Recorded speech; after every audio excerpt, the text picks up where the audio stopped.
The ramp drops and the world erupts.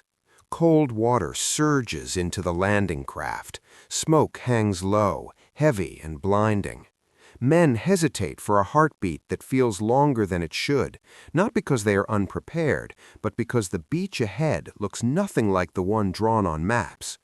In those opening minutes, sound overwhelms thought. Steel slams against sand, orders vanish in the wind. And somewhere between the gray sea and the dark bluffs, the fate of the landing begins to tilt, not by grand strategy, but by what ordinary men manage to do when everything around them starts to fail. June 6, 1944, begins long before sunrise for the American soldiers packed into landing craft, pitching violently in the English Channel, many of them sick from the rough seas, exhausted from a sleepless night, clutching rifles that feel heavier than they ever did in training. As the invasion fleet stretches beyond the horizon, thousands of ships moving toward Normandy, in what Allied planners hope will be the decisive opening of a second front in Europe. And for the men assigned to Omaha Beach, the mission is clear on paper: land, break through German defenses, seize the bluffs, and open exits for armor and supplies, linking up with British forces to the east and American troops at Utah Beach to the west. But even before the first ramp drops, cracks appear in the plan, as strong currents push landing craft off course. Smoke from naval bombardment obscures landmarks, and communication between sea and shore becomes unreliable. While offshore, battleships and cruisers fire massive shells inland, shaking the ground, but failing to destroy many of the reinforced concrete bunkers dug into the bluffs by German engineers. Bunkers manned this morning by elements of the German 352nd Infantry Division, a hardened unit recently moved into the area, its presence underestimated by Allied intelligence. And as the sun rises, revealing the pale sand and steep slopes of Omaha, it also reveals a battlefield that favors the defender completely, with the beach sloping gently upward into a strip of loose shingle backed by a seawall, beyond which the ground rises sharply into bluffs cut by narrow draws, each draw carefully covered by machine guns, mortars, and artillery positioned to fire down the length of the beach, turning any advance into a deadly funnel.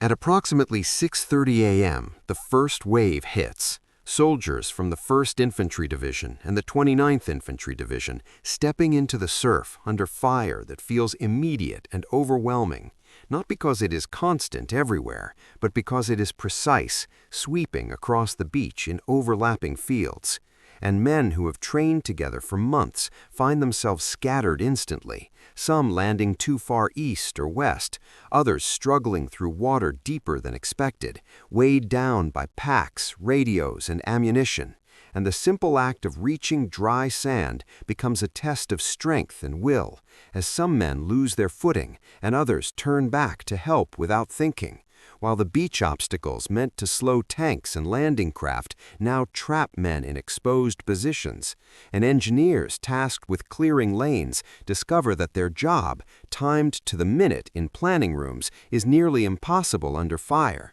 Explosives detonated late or not at all, lanes only partially cleared, while tanks meant to support the infantry never arrive in the numbers planned, many sinking offshore when launched too far out in rough seas, leaving only a handful to reach land. And within minutes, the carefully coordinated assault dissolves into chaos, with radios soaked or destroyed, officers killed or wounded, and men hugging the sand simply because there is nowhere else to go.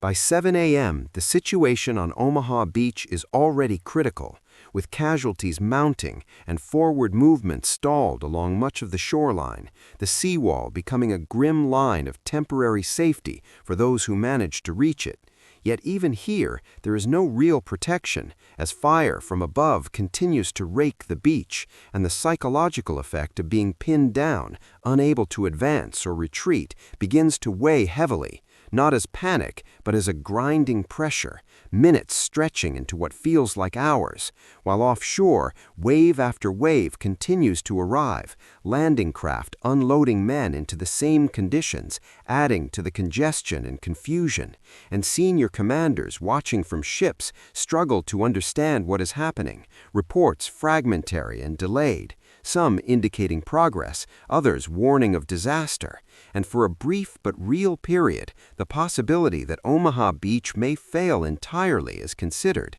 because if the Americans cannot get off the sand, the entire invasion plan risks being compromised, threatening the supply flow and the connection between Allied forces. Yet, even as this bleak picture takes shape, something else is happening at ground level, something no plan could script, as small groups of men begin to move, not because they are ordered to, but because staying still feels worse than trying. Soldiers from different units forming ad hoc teams around whoever seems to know what to do next, crawling along the base of the seawall, moving laterally to escape the most intense fire, searching for weak points, folds in the terrain, anything that offers a chance upward. And it is here that leadership changes shape, as rank becomes less important than action, and decisions are made in seconds, often by sergeants, corporals, or even privates who simply take responsibility because someone must. And these movements are small, almost invisible when viewed from offshore, but they matter enormously, because every man who reaches the base of the bluff reduces the pressure on the beach below. The German defenders, for their part, are initially confident, watching the first waves struggle, their fire effective and their positions largely intact, but they too face challenges, as smoke and naval gunfire disrupt communication, some units unsure whether what they're seeing is the main assault or a diversion. And as the morning wears on, ammunition begins to run low in some positions, while others are isolated by the very terrain that once protected them, unable to easily shift forces or reinforce neighboring strongpoints. And when American destroyers, acting on their own initiative, close in dangerously close to shore to fire directly into the bluffs, the psychological impact is immediate. Massive shells exploding just yards from bunkers, shaking concrete and forcing defenders to keep their heads down, buying precious minutes for infantry to move. By mid-morning, around 9 a.m., the battle has reached a strange, uneven rhythm, with some sections of the beach still under intense fire, while others see sudden bursts of movement, Americans climbing narrow gullies, cutting through wire, flanking machine gun nests that had dominated the sand for hours. And these breakthroughs are not clean or decisive, but messy and costly, often involving only a dozen men at a time, yet they begin to change the geometry of the fight, because once Americans appear on the bluffs, even in small numbers, German defenders are forced to divide their attention, some turning inland, others attempting to withdraw or reposition, and confusion spreads. Not panic, but uncertainty, which is deadly in a defense built on precise coordination. The rising tide adds another layer of urgency, water creeping closer to the seawall, threatening to submerge obstacles that have not been cleared, narrowing the usable beach and increasing congestion for later waves, while wounded men are carried or dragged back toward the waterline, medics working under fire with limited supplies, their presence a quiet reminder of the cost being paid for every yard gained.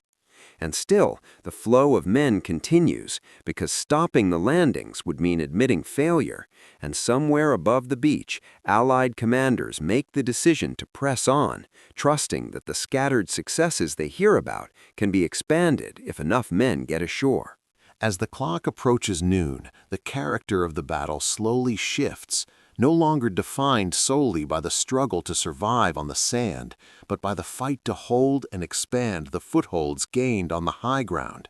American units now operating in fragmented pockets, advancing cautiously through fields and hedgerows unfamiliar and dangerous, uncertain of where friendly forces are, yet pushing forward because hesitation could invite counterattack. And this uncertainty cuts both ways, as German officers attempt to organize local countermeasures without clear orders from higher command. unsure how large the enemy force truly is or where it is concentrated, and this mutual fog of war turns every decision into a gamble.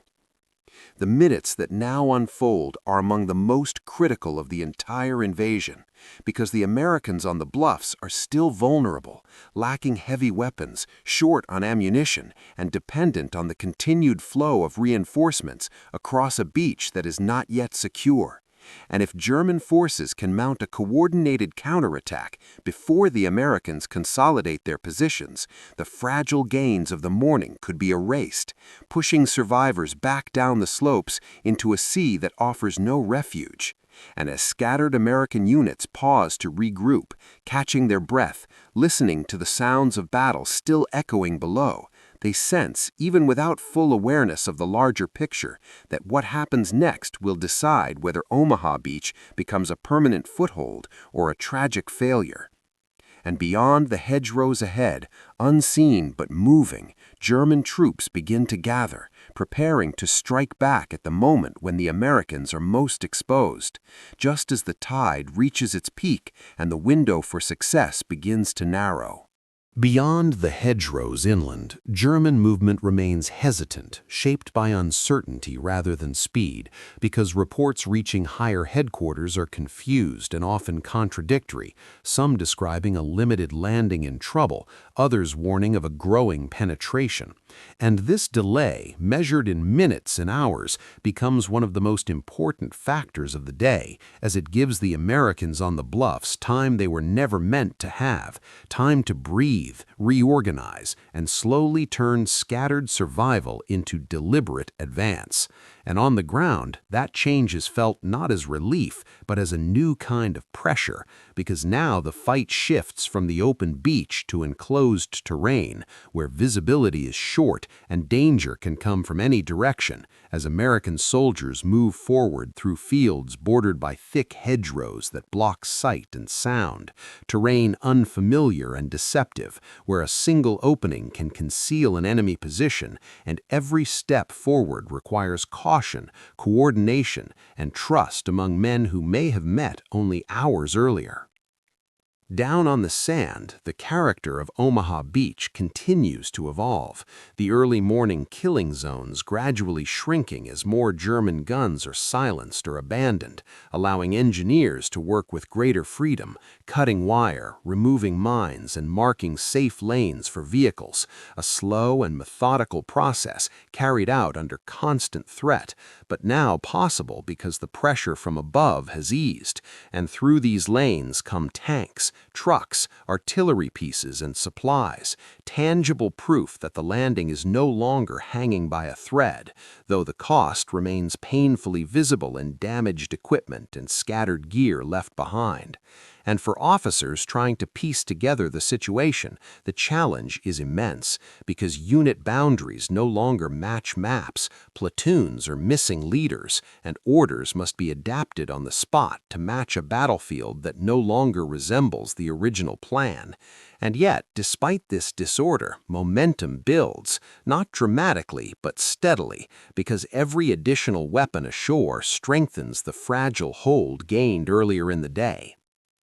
Inland, German defenders attempt local counterattacks, probing the American line where it appears weakest, small groups moving cautiously through the same hedgerows, hoping to push the invaders back before they can consolidate. And in some places, these clashes are sharp and sudden, brief exchanges that end as quickly as they begin, determined less by numbers than by who reacts first. And while none of these actions alone threatens the entire beachhead, together they add strain to American units already stretched thin, forcing commanders to commit reserves earlier than planned, reserves that consist not of fresh formations, but of men just landed, still disoriented, pressed immediately into the fight, and this constant improvisation defines the afternoon, as decisions are made with incomplete information, guided by instinct and necessity rather than doctrine.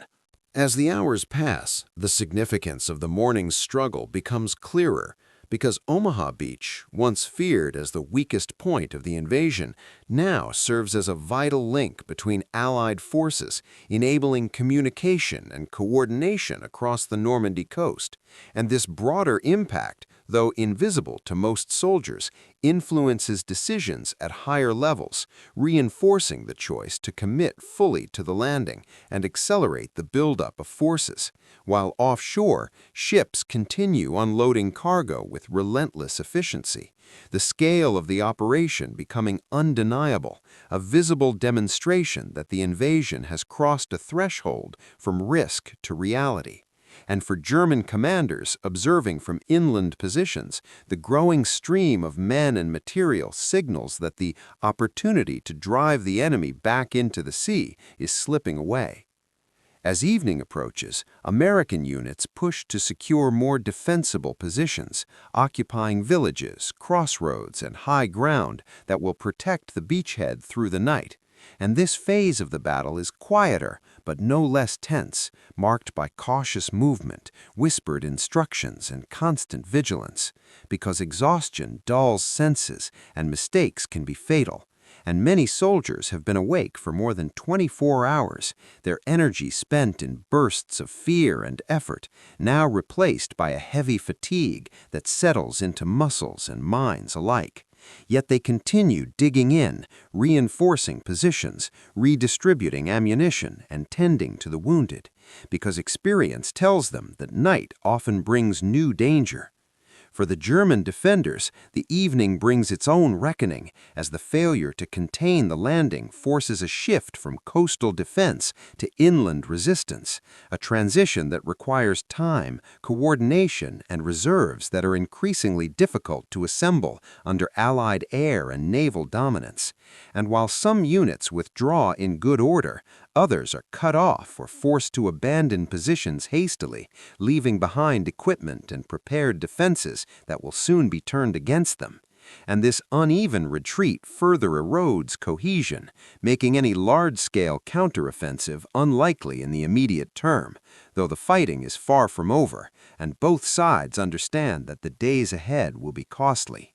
Night falls over Omaha Beach, not with celebration, but with silence broken by distant gunfire and the sound of machinery moving steadily inland, the beach illuminated by occasional flares and the glow of fires smoldering where the morning's battle was fiercest. And for the men now holding positions beyond the bluffs, the enormity of what they have survived begins to settle in, not as pride, but as a quiet awareness that they were part of something that nearly failed, and that its success depended on countless decisions made without certainty.